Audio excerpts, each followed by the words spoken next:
하나님 말씀 함께 찾아 읽겠습니다. 예레미야 애가 4장입니다. 4장 1절로 10절까지 말씀 함께 찾아서 한 절씩 교독하고 마지막 10절 말씀 합독하도록 하겠습니다. 제가 먼저 1절부터 읽도록 하겠습니다. 슬프다 어찌 그리 금이 빛을 잃고 정금이 변하였으며 성소의 돌이 각 거리 머리에 쏟아졌는고 시온의 아들들이 보배로와 정금에 배알노니 어찌 그리 포장에 만든 지팡이 같이 여김이 되었는고 들깨는 오히려 젖을 내어 새끼를 먹이나 처녀 내 백성은 잔인하여 광야의 타조 같도다. 젖먹이가 목말라서 혀가 입 천장에 붙으며 어린아이가 떡을 구하나 떼어줄 사람이 없도다. 진수를 먹던 자가 거리에 외로우며 전에는 붉은 옷을 입고 길리운 자가 이제는 거름더미를 안았도다.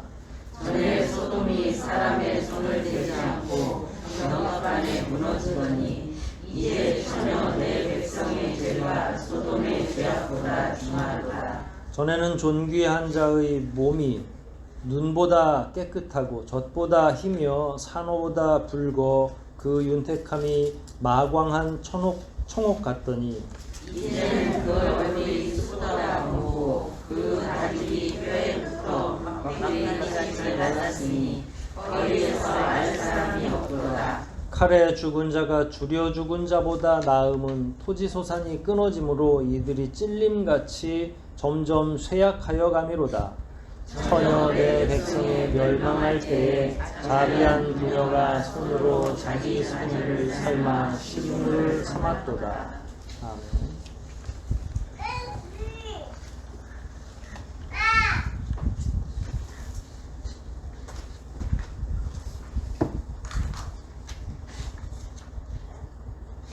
효가 자기 이름을 부르면 알까요?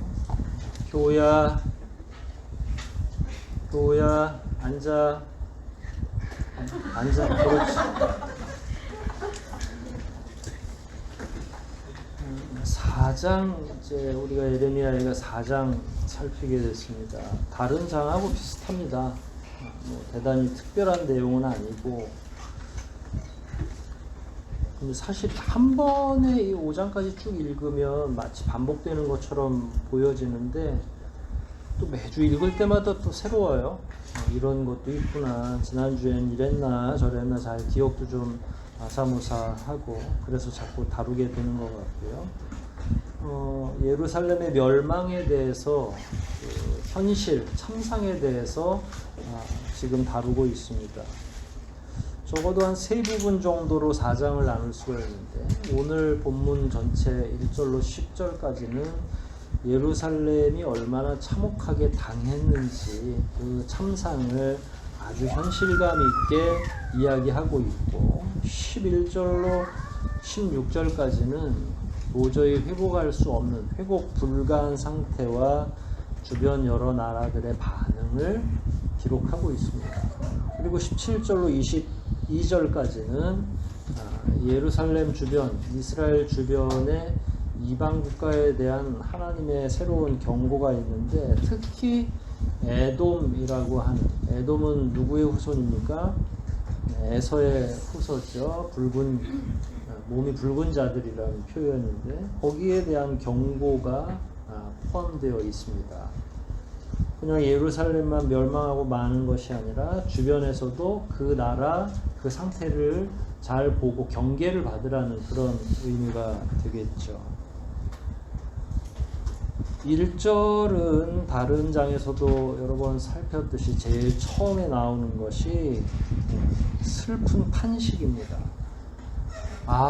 라고 하는 슬프다 이것도 아니고 슬프다라는 말을 할 수 없을 정도로 참담한 현실이 있는 거죠. 그러니까 복합적인 현실을 예레미야가 발견하고서 너무 슬픈 상황이고 탄식할 만한 상황이니까 외마디 비명처럼 지르는 거죠. 연속극처럼 생각하시면 안 돼요. 연속극은 슬픈 장면이 나오거나 뭐 해도 주인공이 따박따박 다 이거저거 사실적인 얘기를 다 하잖아요. 설명을 하기 위해서. 근데 실제로 엄청난 사건을 여러분이 발견하면 그 순간에 뭐 말이 막 나와요? 말이 잘 안 나오죠. 너무 두렵고 고통스러운. 그래서 1장, 2장, 4장 이렇게 해서 계속 탄식이 제일 앞부분에. 그래서 애가라고 말씀드렸다고 했습니다. 1절과 2절의 이런 탄식들은 예루살렘이 함락됐기 때문에 그렇죠. 1, 2절은 그 은유적인 것과 그 현실을 대조시켜서 다루고 있습니다. 1절을 먼저 살펴볼까요? 1절 한번 읽어볼까요? 슬프다. 어찌 금이 빛을 잃고 정금이 변하였으며 성소의 불이 각 거리의 머리에 쏟아졌는고. 이게 뭐가 문제죠? 금이 빛을 잃었죠. 광택을 잃었죠. 정금은요 변했다고 했고, 성소 가장 거룩한 장소의 그 돌들은 어디로 가버렸어요?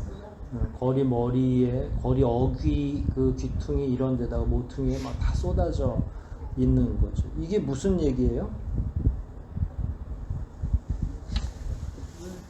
뭐 이제 완전히 다 망하게 생긴 거죠. 금은 광택을 잃었고 성전에 있는 돌은 거리에 나뒹굴기 시작했고. 2절은 또 어떤 내용입니까? 시온의 아들들이 보베로와 과거의 정금에 비할 수 있었는데 이제는 어떻게 됐다는 거예요? 토기장이 만든 질항아리 같이 여김이 되었다. 그러니까 보배로운 정금, 금그릇하고 흑으로 만든 제일 가치 없는 거예요. 이거는 독이나 자기처럼 유약을 묻혀가지고 굽는 게 아니라 진흙을 개어서 이렇게 막 좀 더 뭐라고 그래야 되나요? 반죽을 잘 해서 그냥 불에 굽는 거죠. 이런 거는 쉽게 깨져요. 그리고 물을 많이 담가 놓으면 줄줄 셀 수도 있고요. 기공이 다 열려 있는. 이거는 어느 집에서든지 쉽게 쓸 수 있는 제일 싸구려 그릇. 그런데 부자들은 어떤 그릇을 쓰나요? 독이나 자기를 쓰죠. 합해서 도자기라고 보통 이야기하는데 겉에다 유약을 발라서 구우니까 색깔도 변해지고 그 다음에 탄탄해져가지고 든든해져서 잘 깨지지도 않고, 질그릇은 살짝 떨어지면 완전히 산산조각이 나버리죠. 그러니까 내구성도 없고 그냥 가난한 집에서 쓰는 게 질그릇인 거고요. 부유한 집에서는요, 도자기, 심지어 왕궁에는 금이나 은으로 만든 식기들을 사용하기도 하죠. 그런데 과거의 이스라엘 청년들을 어디에다 비유했냐면 정금에다가, 금에다가 비유했는데, 전쟁이 한번 휩쓸고 가니까 그 청년들이 뭐가 된 거예요? 질그릇이 된 거예요. 뭐 같은 사람인데 그게 가능할까요? 생각을 해보세요. 같은 청년들인데 어제는 금 갖다가 오늘은 질그릇 갖다가 이렇게 되겠어요? 그러니까 은유적인 표현인 거죠. 근데 이게 사실은 이렇게 가능할까? 1절과 2절은 가능하지 않은 게 실현됐다는 이야기예요. 예를 들어서 정금은 순금을 의미하는 건데, 순금은 우리 요즘에 24K 보통 그러잖아요. 그러면 끊임없이 계속 재련을 해서 몇 프로가 돼야 돼요? 순도가 99.9%. 근데 그거 100%라고는 안 하더라고요. 근데 퓨어나 파인이라는 말을 써서 순수하다라고 말은 하지만 아마 그래도 뭔가 들어가 있다고 생각을 하는 것 같아요. 근데 여하튼 99.9%, 999%의 순도가 가장 좋은 순금을, 여러분들 뭐 반지도 있을 거고, 근데 그게 조금 안 끼면 곰팡이가 피나요? 아니죠. 순금이 비싼 이유가 있는 거예요. 잘 변하지 않아요. 물론 얼핏 불에 그슬리거나 해서 그 정도의 변색은 또 쓱싹쓱싹 닦으면 다시 원래 정금이 되고 순금이 되는 거죠. 더 이상 변할 거리가 없는 완전하게 재련된 걸 금이라고 우리가 금 혹은 정금 이렇게 표현을 하는데 1절을 보면 그게 변했다고 표현이 돼요. 금은 광택을 잃고 정금은 변했고 불가능한데 이렇게 돼버렸다는 거죠. 그러니까 이게 완전히 다 뒤바뀌어 버린 걸 의미해요. 이게 은유적인 거죠. 근데 더 중요한 건 그 다음 거의 문장 중에 성전을 이루고 있는 특히 성소의 돌, 성소는 성소와 지성소로 다 나뉘어져 있는데 그거는 성전 전체가 다 중요하지만 하나님의 임재가 지성소 안으로 들어가고 시온자 우리 시은이 이름이 거기서 나온 거예요. 시은이가 시은좌에서 뽑은 거예요. 이름 자체를. 그러니까 하나님이 거하시는 딱 더 한정된 굉장히 영광스러운데 우리는 기본적으로 유대인들도 그렇게 생각을 했겠지만 하나님의 성전이 무너지리라고 생각을 하겠어요? 안 하겠어요? 유대인들 입장에서 그럼 무너져서는 안 되고 그럴 수가 없는 거예요. 그러니까 절대로 있을 수 없는 일이 1절에서 세 가지가 일어나는 거죠. 하나는 금이 색깔이 변했고 또 그 다음에 정금은 금은 광택을 잃었고 광택은 뭐 잃으면 그 옷 같은데 쓱쓱 닦으면 또 금방 반짝반짝해지는 게 금인데 정금은 변할 수가 없는데 또 변한 거고 성소를 이루고 있는 건축물로서 한 부분에 그 모퉁이돌 같은 돌들이 다 무너져가지고 길거리에 나뒹굴고 있는 도저히 있을 수 없는 일들이 생긴 거죠. 우리가 알듯이 성전은 거룩하신 하나님, 전능하신 하나님의 처소예요. 그런데 그게 공격을 받고 무너지고 불타고 그 돌이 나뒹구는 거죠. 기본적으로 상상을 초월하는 일들이 그 가운데 일어나는 거예요. 그래서 1절은 일어날 수 없는 일이 일어난 것을 표현하는 거죠. 이 내용들은 은유적인 것과 상징적인 것 그리고 현실이 혼재되어 있는 거죠. 정금이 변했다, 금이 변했다는 건 은유적인 표현이지만 성소의 돌이 막 나뒹구는 건 실제예요? 아니면 상상이에요? 그건 실제 성소가 완전히 무너진 거니까. 있을 수 없는 일, 상상할 수 없는 일, 도저히 생겨서는 안 되는 일들이 생기는 거예요. 근데 우리 인생도 마찬가지죠.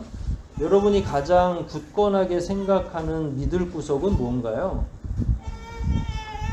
우리도 그런 경험들을 했는데 예전에 한 30년도 안 된 것 같아요. 그때는 여러분 돈을 제일 안전하게 맡겨줄 때가 어디였죠? 예, 은행이죠. 그리고 은행원이 되는 건 가문의 영광이었어요. 지금 청년들은 전혀 모르죠. 그 전에는 은행에다 돈 맡기면 안심한 거죠. 그런데 어느 순간에 IMF 오고 나서 어디가 망했어요? 은행이 망하더라고요. 그리고 예금자도 보호를 5천만 원밖에 안 된대요. 지금은 다 1억씩 넣으면 1억 만약에 은행이 망하면 얼마를 손해 보는 거야? 1억 중에서 5천만 원은 손해보고. 그러니까 상상을 초월하는. 옛날에는 다 거기만 맡기면 집보다 안전한 줄 알았는데 이제는 그렇지 않은 시대인 거죠. 다시 본문으로 돌아가면 그런 거예요. 이런 일들 벌어질 수 없는, 벌어질 줄 몰랐던, 벌어져서는 안 되는 이런 일들이 현실 가운데 벌어지는 거죠. 저는 이게 우리 가운데 묵상이 되어져야 된다고 생각해요. 여러분들에게 있어서 여러분이 가장 의지하는 거, 이건 안 무너질 것 같아. 이게 나는 안심이 돼 라고 하는 게 있어요? 은행에 안 맡기고 집에 이제 금고에 놨으니까 이제 금고에 넣으면 되나요? 간혹 뉴스에 아주 우스꽝스러운 뉴스가 나오죠. 이제 아주머니들이나 할머니가 되면 아무도 믿을 수가 없으니까 돈을 어디다가 또 갖다가 차곡차곡 깔아놔요? 네, 침대 밑에, 장판 밑에. 다들 경험이 있으시네요. 네. 돌아가시고 나서는 아무도 몰라요. 청소하는 아줌마가 싹 가져간대요. 그 방 치우는 유물 정리하는 사람들이 본인은 생각하기에 거기가 가장 안전하다고 생각하는데 왜 이런 표현을 자꾸 가지고 오냐면 우리가 이 땅에서 완전하다고 생각하는 것들은 절대로 완전하지 않다. 불에 안 타는 것이 없다. 예를 들어서 제가 가끔 천국 얘기하지만 천국에 갈 때 금반지 가지고 봐야 다 소용없다. 그건 천국에서 통용이 안 돼요. 믿음 가지고 가는 거죠. 불에 타지 않는 거. 불타 없어질 거. 근데 불타 없어지지 않는 게 있어요, 없어요? 이 땅에? 하나도 없죠. 뭐 다이아몬드 목에 아무리 걸고 간들 소용없어요. 아무것도 하나도 남지 않는. 그러니까 이런 것에 대한 잘못된 생각이 결국 자기 삶의 좌표가 뒤바뀌게 되는 거죠. 결국은 사람들은 정금은 변하지 않아 라고 했는데 변해버리는 거예요. 예루살렘 성전이 어떻게 망가지겠어? 하나님이 우리와 함께 하시는데 잘못 의지한 거예요. 건축물로서 성전을 의지했던 거죠. 혹시 저하고 여러분이 그런 것에 의지하고 있는 건 아닐까? 묵상해야 되죠. 오늘날 특히 이런 시대에는. 이런 것들이 사실은 다음 주에 다룰 12절하고도 연결이 되어 있어요. 12절 그냥 읽어만 볼게요. 대적과 원수가 예루살렘 성문으로 들어갈 줄은 세상 사람들이 하나도 믿을 수가 없었다. 그러니까 예루살렘 성은 어떤 성이라는 거예요? 아무도 침략할 수 없는. 그런데 거기가 다 짓밟혔어요. 돌 위에 돌 하나도 남지 않는 거죠. AD 70년 이후에 이제 티도 장군이 와가지고는 더 완전하게 다 파괴시켜버리거든요. 괘씸해서라도. 사람들은 예루살렘 성이 무너지리라고 생각 안 하는 거예요. 그러니까 그런 데다가 자기들이 자기의 소망을 걸어두는 거죠. 절대로 무너지지 않을 거. 근데 한번 집에 가서 한번 곰곰이 생각해 보세요. 볼펜을 가지고 쭉 써보세요. 내가 가장 의지하는 것, 그리고 이것이 얼마나 버텨줄 수 있는지.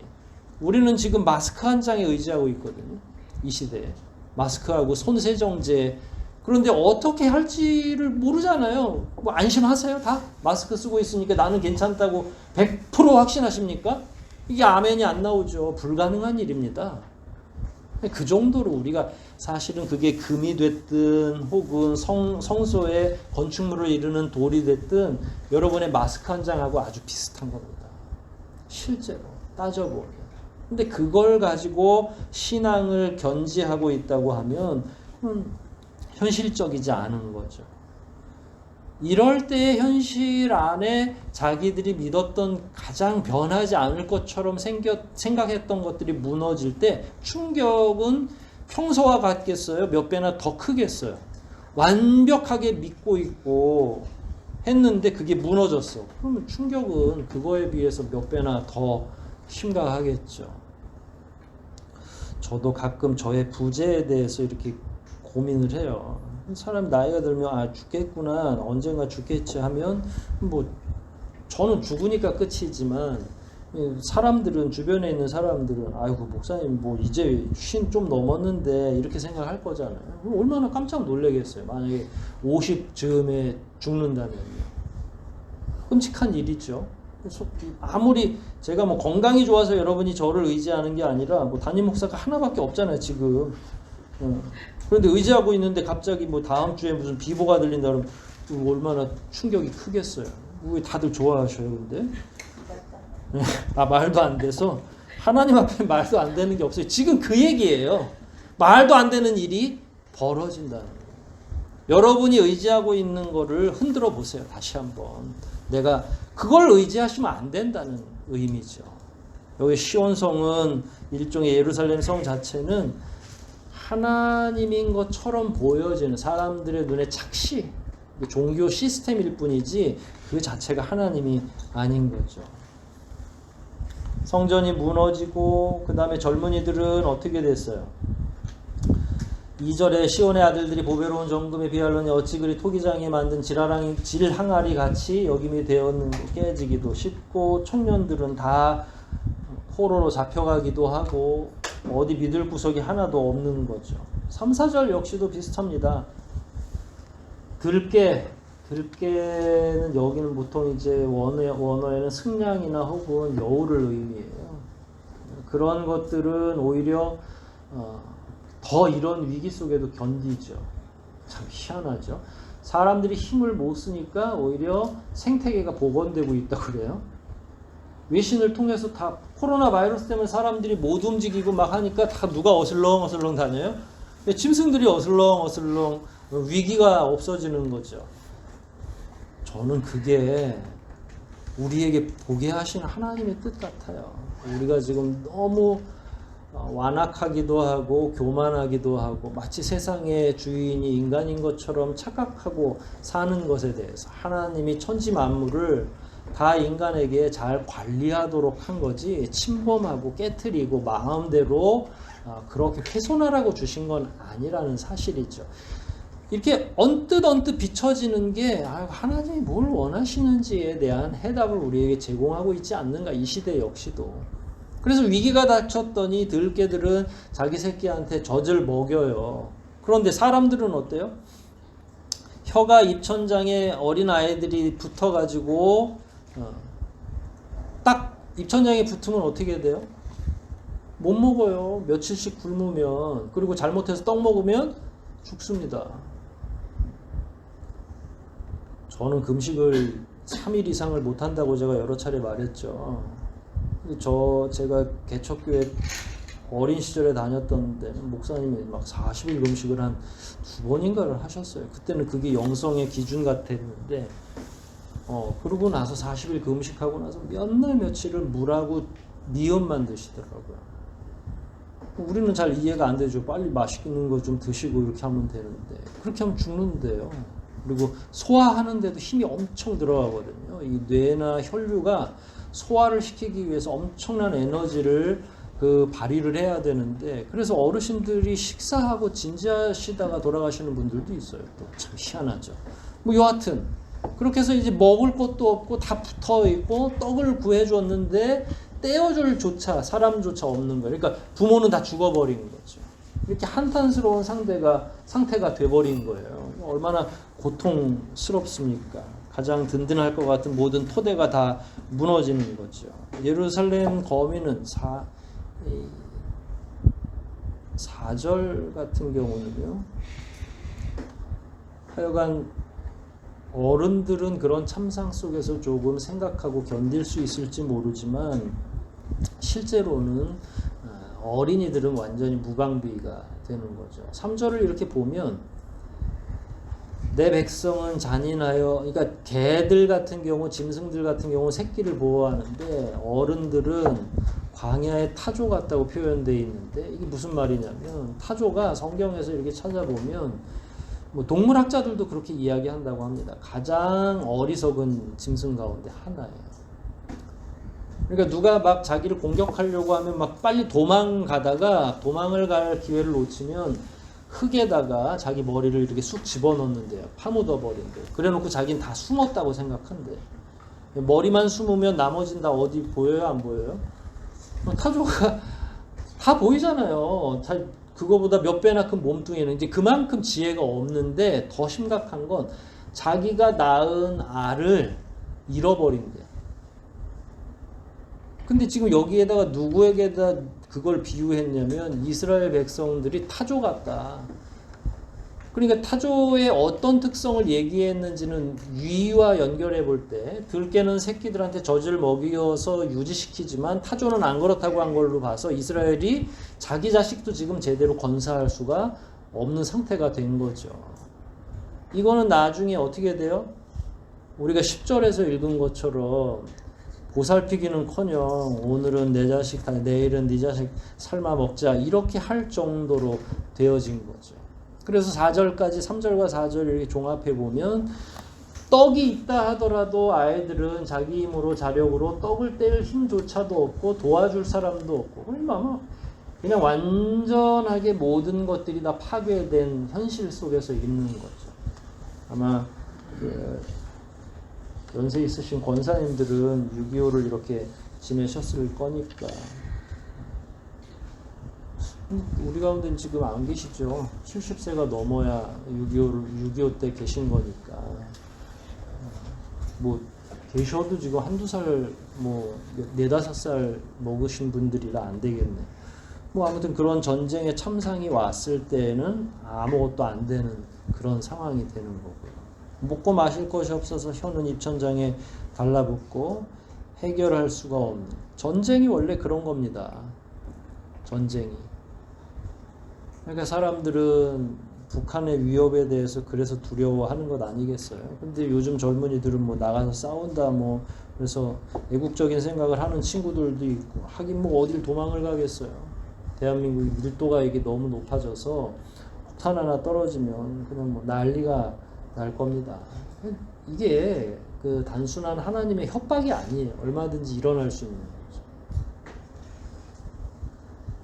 그 다음 구절 볼까요? 5절에 진수성찬할 때 그 진수예요. 진수를 먹던 자가 거리에 외로우며 먹을 게 없어서 거리로 다니는 거죠. 전에는 화려한 옷을 입고 잘 키워진 아이들이 이제는 거름더미 안에, 그러니까 잿더미 위에 잠을 잔다는 거예요. 그러니까 자기 집도 다 파괴가 되고 다 노략을 당해서 먹을 것도 없는데 아무 데서나 잘 수밖에 없는 거죠. 끔찍하죠. 아까 처음에 말씀드린 것처럼 영원할 것 같은 그 든든한 지위, 우리가 생각하는 그 오해, 이런 것들이 다 무너지는 거죠. 근데 여기서 더 놀라운 건 기본적인 의식주가 불가능하다는 거예요. 근데 이게 지금 상상이 안 되죠. 우리가 오늘날 누리는 일상적인 은혜에 대해서, 여러분 마스크 끼니까 편합니까? 불편합니까? 뭘 물어볼 걸 물어봐야죠. 불편하죠. 이게 아무리 이제 익숙해졌다 하더라도 불편한 거예요. 아시다시피 여름에 아무리 그 통기가 잘 되는 마스크를 쓰셨다 하더라도 마스크 쓰고 여름에 한 5분 정도 걸으면요 송글송글 땀이 맺힙니다. 안 하던 일을 하려고 하니까. 일상적 은혜가 무너질 때에 굉장히 당황하게 되고, 또 한편으로는 영원할 것 같은 그 일상적 은혜가 언제든지 훼손되고 깨져버릴 수 있다는 거예요. 여러분 마스크 안 하는 게 굉장히 일상적이었잖아요. 뭐 얼마든지 숨 쉬고 운동하러 가고 사람들하고 만나고 저녁 식사하고 재미있는 모임에 가고 공연에 가고 그런 모든 게 일상적이었던 거예요. 근데 지금 힘든 건 그 일상이 무너졌기 때문에 힘든 거잖아요. 여러분 일상적인 게 당연한 게 아니에요. 하나님이 허락하지 않으면 그 일상조차도 완전히 파괴되는 거죠. 의식주에 대한 문제는 바로 그런 걸 이야기하는 겁니다. 먹을 게 있는데도 못 먹을 정도가 된 거죠. 우리에게 있어서 지금 일상적 은혜도 비슷하죠. 마스크 얘기했지만 숨 쉬고 아침, 점심, 저녁 한 끼씩 제대로 잘 먹는 거, 이런 게 당연합니까? 내가 벌었으니까 내가 잘 먹는다 이렇게 생각을 하시는 거예요. 하나님 허락하지 않으면 숨 쉬는 것조차도 지금 굉장히 버거운 그런 시대에 우리가 살고 있는 거죠. 주의하고 조심하지 않으면 앞으로 어떤 일이 또 생겨날지도 모르는 거예요. 가끔 산소통을 이렇게 바퀴 달아서 끌고 다니는 어르신들이 있더라고요. 그러니까 호흡을 잘 못하고 강제 호흡을 해야 되니까. 그게 뭘 특별히 지금 공기가 나빠서가 아니라 숨을 자가 호흡을 못한다는 거예요. 우리는 상상하기 어렵죠. 왜냐면 우리는 다 자가 호흡을 지금 하고 있으니까. 근데 만약에 그렇지 않고 앞으로 공해 문제, 이 땅에 더 심각하게 문제가 생겨서 생태와 환경이 다 파괴되면 뭘 짊어지고 다녀야 돼요? 산소통 하나씩 짊어지고 다녀야 되는 거예요. 근데 그런 시대가 멀 것 같아요? 이제 우리가 마스크 쓰고 몇 개월 생활해 보니까 실감이 나죠.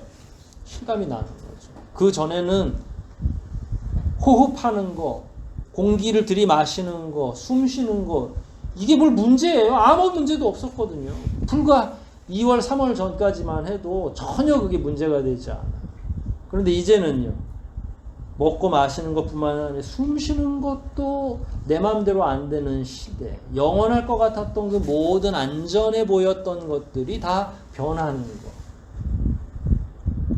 그래서 오늘날 우리의 영이 혼란을 겪고 있는 거거든요. 진짜 든든한 게 뭘까? 어디에다가 그 난파선 같은 내 인생을 붙들어 매놔야 되는가? 어디에다가 정박을 해야 되는가가 굉장히 고민스러운 거죠. 예를 들어서 뭐 지금은 2중 3중의 고통인 거예요. 취업해야 될 사람들은 취업의 문제도 있는데 이 사회적 현상이 지금 이렇게 되니까 2중 3중으로 고난과 고통을 당하는 거예요. 평소 때는 공부만 열심히 했으면 되는데 이제는 그런 차원을 넘어서는 거예요. 온 전 세계가 다 이 문제 때문에 어떤 방식으로 해결해야 될지를 제시를 못하는 거죠. 여러분 백신 만들어내면 뭐 이게 다 해결될 것 같아요? 네, 내년에는 또 다른 문제가 올 겁니다. 우리가 더 이상 버팀목으로 삼을 수 있는 든든한 것은 아무것도 없다. 그게 올해 우리가 얻은 수학이라면 수학인 거예요. 지혜라면 지혜인 거고. 그러니까 자꾸 흔들리는 것에 여러분들이 집중하거나 시간을 많이 들일 필요가 없는 거죠. 6절 볼까요? 소돔 얘기를 합니다. 다 아시죠? 소돔 고모라. 뭐 대피하고 뭐 할 자식도 없고 그냥 부지부식간에 다 무너졌죠. 그런데 이제는 어디가 어떻게 된다는 거예요? 이제 처녀 내 백성의 죄가 어디보다 커요? 소돔보다. 그러니까 소돔은 뭐 때문에 무너진 거라고 하는 거예요? 여기 죄 때문에, 음란한 것 때문에. 근데 처녀 이스라엘 예루살렘의 죄가 소돔보다 작지 않은 거예요. 영적인 음란함이, 우상 숭배가, 만연해 있는 하나님에 대한 거절하려는 태도들이 얼마나 많은지 소돔보다 더 크다.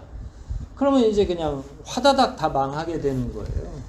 여러분 이런 멸망을 성경에서 몇 번이나 경고하고 있거든요. 출애굽 당시에 이집트 백성들이 다 장자의 재앙을 받잖아요. 그리고 쫓아왔던 군인들은 전부 홍해에 수장되잖아요. 그러니까 지혜가 있으면 이런 걸 통해서 배워야 되는 거죠. 어떻게 하나님이 그렇게 핀셋으로 뽑아내듯이 정확하게 이집트의 백성들, 어린 양의 보혈이 없는 그 집만 돌아다니면서 장자를 다 죽이셨을까? 이건 굉장히 두려운 거거든요. 그럼 다음부터 우리도 조심해야 되겠다라는 간단한 결론이 나오면 되는 거예요. 그럼 이스라엘 백성들은 그런 지혜가 없는 건지 어떻게 된 건지. 소돔과 고모라의 문제도 마찬가지죠. 그건 소돔 문제야 이게 아니라 거기에서는 그냥 하나의 모범 답안처럼 제공되는 거예요. 죄 지으면 어떻게 된다고요? 누구네처럼 돼요? 소돔과 고모라처럼. 끝이에요. 그리고 이스라엘 백성들도 계속 그걸 반면교사 삼아야죠. 저기에서 이렇게 됐으니까 죄를 지으면 안 된다 라고 하는 거예요. 그래서 그 내용이 6절에 나와 있는데 이게 전과 후가 비교가 돼야 되니까 7절에 전에는 존귀한 자의 몸이 눈보다 깨끗하고, 이스라엘은 이게 지중해 기후인데 눈이 와요. 또 가끔 산꼭대기 스키장도 있어요. 그럼 눈이 있으니까 그렇게 얘기를 한 거겠죠. 눈보다 몸이 희고, 그 다음에 깨끗하고, 깨끗하다고 했죠. 그 다음에 젖보다, 우유보다 색깔이 우유가 윤택하고 흰색이잖아요. 사람들은 다 존귀하면 다 이렇게. 그 다음에 얼굴빛은 혈기가 쭉 돌아서, 이게 사람이 혈기가 있어야 선홍색을 띄어야 건강하다고 보거든요. 그러니까 그런 게 모든 게 다 괜찮아요. 이게 전에는 이라는 표현이 중요한 거죠. 언제? 시간적으로의 전에는이 아니에요. 언제 그랬던 거야? 하나님과 문제가 없을 때. 여러분도 마찬가지 아니에요? 하나님과 문제 없을 때는 어때요? 심령이 편안하니까 그게 얼굴로 용모로 드러나는 거잖아요. 그런데 심령이 편안하지 않으면 사람들이 대번에 딱 보면서 뭐라 그래요? 무슨 걱정 있어? 수심이 가득 찬 것 같아. 얼굴빛이 좋지가 않아. 이게 단순히 굶어서의 문제가 아니라 영의 상태가 그런 거죠. 그래서 전에는 왜 그렇게 맑고 존귀한 자들이 깨끗했냐? 잘 먹고 관리를 잘 받아서 이렇게 표현하시면 안 되고요. 하나님과 이스라엘 백성들이 아무 문제 없이 교류가 있고 하나님의 은혜를 전폭적으로 받아 누릴 때에는 그야말로 부끄러움도 없고 아무런 연약함이 없는 상태니까 용모를 봐도 그렇고 내면을 봐도 그렇고 얼마나 깨끗한지 모르겠어요. 그러나 지금은 어떻다고 그랬어요? 이제는 그 얼굴이 숯보다 더 검고 먹지 못해서 살가죽이 뼈에 달라붙어 있는 상황이 돼서 예전에 이 사람이 누군지 알 수 없을 정도로. 그러니까 같은 사람이 전과 후가 비교가 되는 거예요. 현재의 모습으로 과거의 유추가 불가능한 거죠. 지금 모습을 보면 과거에 어땠는지를 모르는 거예요. 저는 이건 굉장히 단순히 적용될 수 있다고 생각을 합니다. 여러분은 과거에 이렇게 눈보다 깨끗하고 우유보다 희고 산호처럼 색깔이 혈색이 좋았었나요? 언제? 하나님과 행복했을 때. 그래서 막 교회만 오면 즐겁고 행복하고 뭐하고 그런데 지금은 어때요? 지금도 좋아요. 그럼 그건 저는 더 말할 나위가 없는 거죠. 그런데 만일 지금이 여러분에게 있어서 8절에 나와 있는 것처럼 꼭 못 먹어서는 아니지만 얼굴이 시커매져 있고 수심이 가득 차고 뭔가 해결되지 않은 그 문제 때문에 계속 슬픔이 있고 그러면 그건 반대로 하나님과 나 사이의 영적인 관계가 올바르게 진행되고 있지 않다는 그런 내용이죠. 여러분 얼굴이 모든 걸 다 말해줍니다. 그 사람이 가지고 있는 그 사람의 내면까지도. 여러분 육체적인 건강도 얼굴에 나와요, 안 나와요? 육체적인 건강 상태도 다 나오죠. 수심이 많으면 어때요? 숨길 수가 있나요? 못 숨깁니다. 가까이 있는 사람들은 대번에 뭐라고 그러냐면 걱정 있어? 이렇게 물어본다고요. 내가 무슨 밥을 한 끼 안 먹어서 물어보는 게 아니라 이미 얼굴에 이 모든 근육들이 속일 수가 없는 거예요. 그래서 하나님과 나 사이의 영적인 관계가 그렇게 중요한 거예요.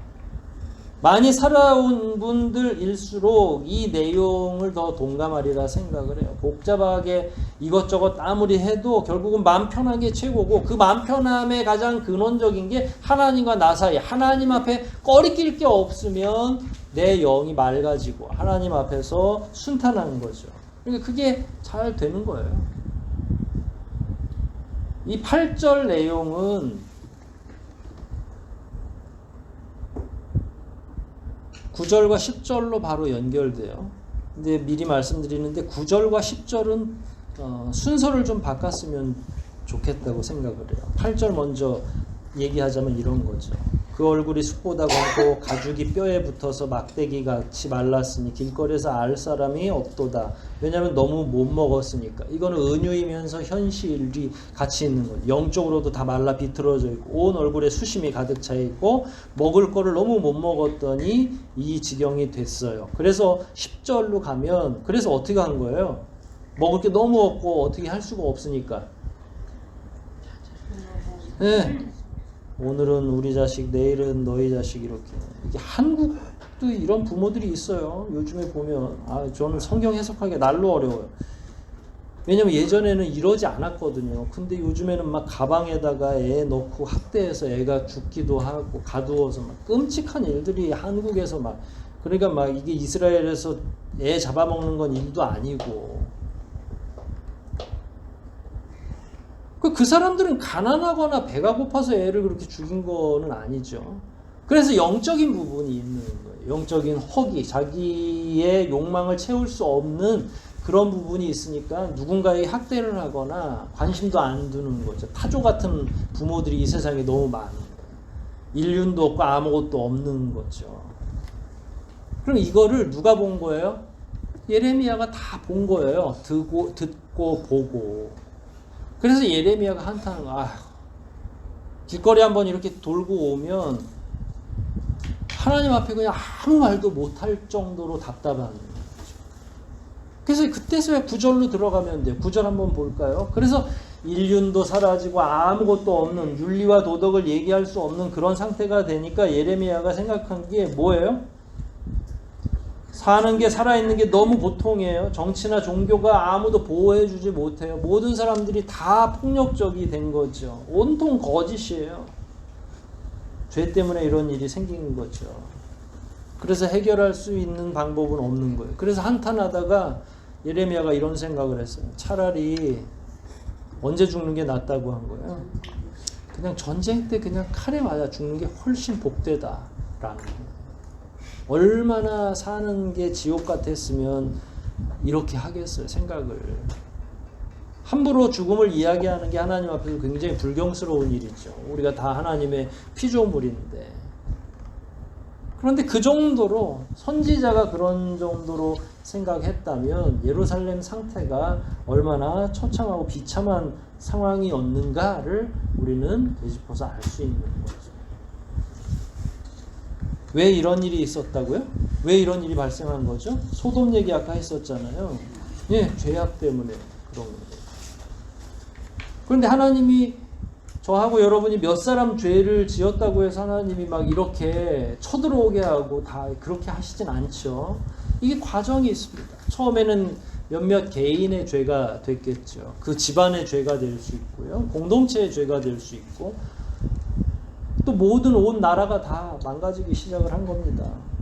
근데 이 과정에서 하나님이 뒷짐지고 아무것도 안 하신 게 아니잖아요. 누굴 계속 보냈어요? 전령들을, 하나님의 대사, 그걸 일종의 우리는 일컬어서 하나님의 선지자라고 이야기하잖아요. 예언자들. 그 예언자들이 뭐라고 이야기한 거예요? 다른 거 없습니다. 회개하라, 하나님께 돌아오라. 그런데 사람이 완고해지고 한 번, 두 번 하나님으로부터 멀어지면, 제가 교회 출석하는 것도 맞다고 그랬죠. 한 주, 두 주 빠지기가 어려운 거예요. 세 주, 네 주 빠지면 6개월 그냥 훅 갑니다. 실제로 다 경험해 보셨잖아요. 몇 년씩 쉬다 오셨잖아요. 그러니까 완고해지면 하나님 말씀이 들리지가 않아요. 그러면 하늘소망교회 만약에 여러분들이 시험해 두셨으면 저 유명한 더 위대하고 대단한 목사님들 우리나라에 너무 많으니까 그 설교라도 들어야 되는데 김정렬이나 하늘소망교회가 꼴보기 싫으니까 아예 듣지를 않아. 되게 어리석고 바보 같은 짓으로 넘어가는 거죠. 우리 교회만 교회예요? 아니죠. 더 좋은 교회, 더 괜찮은 교회, 더 괜찮은 목사님 얼마나 많은데요. 근데 이상하게 완고해지면 하나님을 거부하는 거예요. 그러니까 저에게 실망한 건 괜찮은데 그러니까 저도 죄가 더 많은 거죠. 나 하나 때문에 많은 사람들이 하나님까지 거절하게 만드는, 이게 선지자 노릇하는 게 쉬운 게 아닙니다. 그래서 회개를 촉구하지만 완고해져서 하나님 말씀 안 들리고, 그러니까 자꾸 귀찮고 듣고 싶지 않은데 자꾸 하나님 선지자 보내니까 때려 죽이고, 더 이상 말하지 말라는데 말하니까, 선지자들은 말하라고 불러내도 말 안 할 수도 없잖아요. 하나님이 시키는 대로 하는 거죠. 그러니까 어떻게 해요? 아까 이세벨 같은 경우는 막 선지자들을 잡아다가 다 죽여버리는 거죠. 예레미야도 막 땅속에 묻히기도 하고 돌 던지기도 하고 물을 부어가지고 수장시키려고 하기도 하고, 얼마나 극단적으로 악해지는지 모르는 거예요. 여기에서 벌어지는 하나님과 이스라엘 백성들 사이에 끊임없이 계속 반복되는 회개를 촉구하는 것과 더 완고해지는 것. 그래서 그 극단적인 악에 들어갔을 때 하나님이 비로소 회초리를 드는 거죠. 그게 지금 바벨론을 들어서 이스라엘을 치도록 한 겁니다. 그런데 이 정도로 큰 몽둥이를 들었을 때는 9절처럼 예레미야가 얘기한 것처럼 차라리 살아있는 것보다 죽는 게 낫다고 할 정도의 고난이 들어온다는 거예요. 여러분, 때로 우리도 이 정도로 우리의 심령이 침체될 때가 있죠. 너무 괴로울 때. 여러분들이 막 극단적으로 이런 고통을 안 당했으면 너무 감사한 일이고, 우리 텔레비전 가끔 보면 IMF 이후에 가장들이 갈 데가 없고 막 그러니까 다음 날은 해가 안 떴으면 좋겠다고 생각하고, 그냥 눈 감은 상태에서 아침이 안 왔으면 좋겠다고 하는 거죠. 그러니까 우리로서는 해서는 안 될 말이고 생각해서도 안 될 일이죠. 그런데 실제로 삶이라는 게 그런 경우가 되게 많다는 거예요. 근데 여러분 가운데도 마음이 너무 괴로우면 힘들잖아요. 왜 힘드냐면 죄 때문인데, 또 왜 힘드냐면 내가 그동안 철석같이 믿었던 게 무너졌기 때문에 그러는 거예요. 이게 총체적으로 다 하나하나가 나사가 다 풀려있는 상태가 돼버린 거예요. 그러니까 더 이상 뒤로 물러날 수가 없는 상태가 돼버린 거고요. 해결이 어려운 거죠. 예를 들어 경제적인 문제로 이렇게 됐다. 그게 다 의식주 문제 아니겠어요? 근데 의식주 문제가 왜 엉킨 거예요? 과도한 욕심 때문에. 먹고 마시는데 너무 집중하고 집 좋은 거 사고 하다가 부도가 나기도 하고, 그게 죄예요. 그게 욕심인 거고. 아무리 통제하고 그걸 그 부분에 대해서 죄라고 이야기해줘도 콧등으로도 안 듣습니다. 하나님이 기뻐하지 않는다고 이야기해도 들으려고 하지 않아요. 그럼 어떻게 되겠어요? 그 나중에 그런다. 하나님을 믿는데 왜 나는 자꾸 어려움을 경험하죠? 진짜 욥 같은 그런 성도가 있는 반면에 내가 봐도 답답할 때가 있거든요. 자기가 다 그렇게 저질러 놓고서 하나님한테 원망을 끓여 붓는 게 그게 가당키나 한가? 여러분 정말로 여러분은 죄 하나 없는데도 여러분이 고통을 당하고 있다고 생각을 하시는 거예요. 지금 이 대한민국의 현실로 봐도 마찬가지죠. 여러분 대한민국이 정말로 순수하게 잘 살았는데 지금 얼토당토하게 뭐 중국으로 이렇게 와서 저놈들이 나쁜 놈이야 이렇게 얘기할 수 있겠어요 정말? 대한민국이 정말로 경건합니까 지금? 교회가? 정치가? 아니잖아요. 우리가 중국 손가락질 할 만한 상황이 아닌 거죠. 우리가 어려움을 당하는 건 그냥 우리 죄예요. 중국이 당하는 중국 죄고. 남한테 아무리 우리가 원망을 하고 이 원인을 다른 나라로 돌린다 할지라도 때가 찬 건 맞죠. 저는 대한민국 교회가 하나님 앞에 성결하다고 생각하지 않아요. 제가 과도하게 표현하는지는 몰라도. 물론 개인적으로 경건한 분들이 많아요. 그 덕분에 이거라도 유지가 되고 있는 거예요. 그러나 교회 전체로 놓고 보면 부끄럽죠. 하나님의 경고라고 저는 생각을 하는 거죠. 그걸 어떻게 해야 되느냐, 어떻게 할 거냐. 뭐 이제 삶의 토대를 다 흔들어 봐야죠. 예를 들어서 아까 우리가 1절, 2절, 3절, 4절 쭉 오면서 믿을 구석을 흔들어 보세요. 내가 지금 기대고 있는 거, 내가 신뢰하고 있는 게 얼마나 든든한지, 이게 천국까지 날 데려다 줄 수 있는지, 무슨 자녀 안심 보험부터 시작해서 여러분들의 마음에 위로가 되는 그 모든 것들을 흔들어 보시라고요. 그게 정말로 하나님과 나 사이에도 안정감을 가져다 주는지. 그건 저는 그렇게 생각을 해요. 상호 부조죠. 내가 조그만 돈을 넣어서 내가 급할 때 필요한데. 근데 그게 나의 영까지 위로를 해주지는 않거든요. 명확하게 좀 냉정해질 필요가 있는 거예요. 뭐 그런 걸 하지 말라는 얘기가 아니라 거기에다가 영을 쏟지는 말라는 거예요. 우리가 지금 당하는 모든 문제들은 결국 죄의 문제를 해결하지 않으면 불가능하다는 거예요. 개인의 경건, 개인의 성결, 이것들이 유지되지 않는 한은 해결 불가능하다. 하나님의 말씀을 경청하라고 그렇게 이야기하지만 경청하지 않죠. 저는 이 기간이 끝나면 올해 안에 교회도 도산합니다. 교회도 다 지금 정리되고 있는 중이에요. 제가 아는 분도 이제 그런 교회 다니시는데 작년에 다시 재건축을 했어요. 세 번째 재건축을 한 거예요. 뭘 믿고 재건축을 했겠어요? 지어놓으면 온다고 생각을 한 거죠. 오겠어요? 짓는 과정에 3분의 1이 나갔대요, 교우들이. 이미 먼저. 3분의 1만 남았대나. 그럼 지금은 어떻게 되겠어요?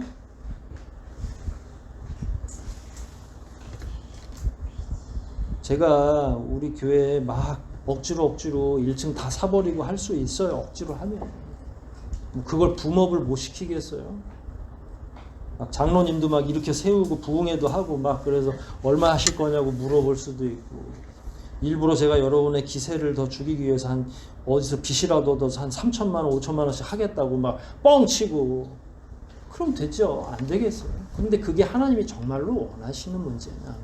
이 시대의 교회들이 대부분 그런 데서 혼란을 겪고 있는 거예요. 그러니까 하나님이 우리를 시험하는 게 맞죠. 중국 얘기할 필요 없고요. 이렇게 교회가 취약하다는 거예요. 교인 몇 명 안 나오니까 교회가 휘청휘청하는 거예요. 어디다 팔아야죠. 십자가 달린 건물을 어디다 쓰겠어요. 뭐 찜질방으로 쓰겠어요. 뭐에 쓰겠어요. 끔찍한 일이 벌어지는 거죠. 그러니까 규모의 신앙은 이제는 안 돼요. 철저히 개인의 경건으로 들어가야 그 개인의 경건이 결국 공동체의 경건으로 집약되는 거예요. 개인의 죄가 공동체를 훼손시키는 것 때문에 하나님께서 아간을 그 지파를 다 몰살시킨 거죠. 반대로 여러분들이 눈이 똘망똘망하고 각각 개인의 경건을 지키기만 하면 하늘소망교회는 두려울 게 없죠. 염려할 게 없어요. 다 오시잖아요. 제가 얘기했잖아요. 한 2주 되니까 막 청년들이 이렇게 하면 위험할 수도 있으니까 다 온라인으로 막 헌금해주고, 제가 언제 헌금 얘기했습니까? 저하고 장로님만 2주째 헌금 얘기를 했죠. 아이고 이러면은 교회 살려면 어떡하죠? 장로님이 몇 주시더라고요. 당연히 우린 걱정은 하죠. 하나님이 하시겠죠. 뭐 어렵지 않아요. 지금 우리같이 이렇게 그냥 작고 든든한 데가 훨씬 더 유익하리라 생각을 하는 거죠. 하나님이 이 시대에 원하는 내용들이 그거예요. 지금은 그 어느 때보다 혼란스러운 시대죠. 마치 과거에 이 글을 썼던 이스라엘처럼 정치나 종교가 있어도 아무도 해결해 줄 수 없어요. 자기네 앞가림도 못하고 있는데요. 정치인들이 스스로 목숨을 끊고 있고요. 종교가 다 망가져 있습니다. 누구도 우리 영혼을 위해서 대신 기도해 줄, 대신 울어줄 사람도 없는 거죠. 어떻게 해야 되겠습니까? 결국 자기 영혼은 자기가 살펴야 될 시대가 온 거죠. 그렇다고 제가 뭐 설교를 안 하겠다는 게 아니에요. 여러분 스스로가 성경에 귀를 기울이고 자기 영혼의 성결을 위해서 기도하고 애써야 될 시대가 온 거죠. 개인 위생에 대해서 철저히 하는 것처럼 여러분의 개인 경건을 위해 더 철저히 해야 할 시대가 온 거죠. 여러분 스스로가 표류하는 영혼이 되지 말고 정확하게 하나님에게 붙들려 있는 정주하는 신앙인이 되지 않으면 이게 오늘날 문제뿐만 아니라 앞으로도 계속 이게 문제가 될 것이다.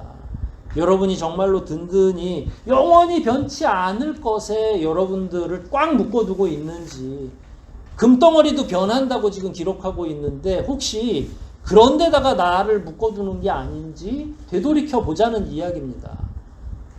공교롭게도 이 시대와 이 시대 우리들에게 너무 딱 떨어지는 말씀들 아니겠어요? 그래서 저는 여러분들이 한 분 한 분이 목회자를 능가하는 깊은 신앙 가운데에서 하나님을 만나고 더욱 든든히 서지고, 남들은 다 어렵다고 하지만 오히려 우리 교우들은 담대하게 이 시대를 살아간다면 하나님이 우리에게 주신 이 귀한 지혜가 정말로 값지게 빛나지 않겠습니까? 모쪼록 저와 여러분이 그 일을 위해서 최선을 다하고 부끄럽지 않는 이 시대의 신앙인으로 서 가시기를 주의 이름으로 축원드립니다. 우리 말씀들 생각하면서 한번 기도하십시다. 예루살렘의 멸망이 얼마나 비참한지 우리가 지속적으로 지금 몇 주째 계속 살피고 있는데, 하나님 말씀 듣지 않으면 그 비참함이 우리 정수리에 떨어질 겁니다. 그걸 피할 수 있는 방법은 개인 경건 외에는 없습니다. 이렇게 공예배하기도 어려운 이 시절에 우리가 할 수 있는 건 뭐겠어요? 각자의 처소에서 말씀 읽고 각자의 처소에서 기도하고, 내가 지금 든든한 줄 알고 붙잡고 있는 그 허술한 것들을 다 내팽개치고 하나님 말씀 안으로 돌아오는 것 아니겠습니까? 하나님 말씀에 더욱 집중하시고 말씀이 요청하는 바대로 개인 경건에 더욱 힘쓰게 해달라고 통성으로 한 목소리로 기도하시겠습니다.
자비하시고 거룩하신 아버지 하나님, 한치의 앞도 내다볼 수 없는 이런 상황에 불타지 않을 믿음만 집중하게 도와주시옵소서. 헛된 것에 우리의 마음을 메워두지 않게 도와주시고, 영원하신 하나님 말씀에 우리가 정박할 수 있도록 우리를 붙들어 주시옵소서.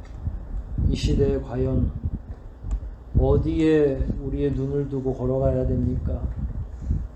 지혜로운 것처럼 보여도 우리처럼 연약한 자가 없는 것을 압니다. 연약한 저희들에게 지혜의 영을 허락해 주셔서 개인의 경건, 개인의 묵상, 개인의 믿음이 그 어느 때보다 든든해지고 절실해질 수 있도록 우리의 삶을 주장하여 주시옵소서.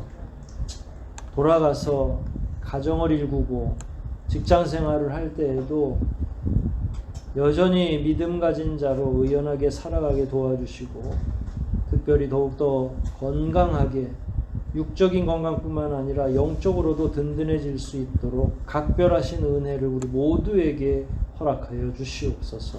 모든 것 주님께 의탁하오며 우리를 구원하신 예수 그리스도 이름 받들어 감사하며 기도하옵나이다.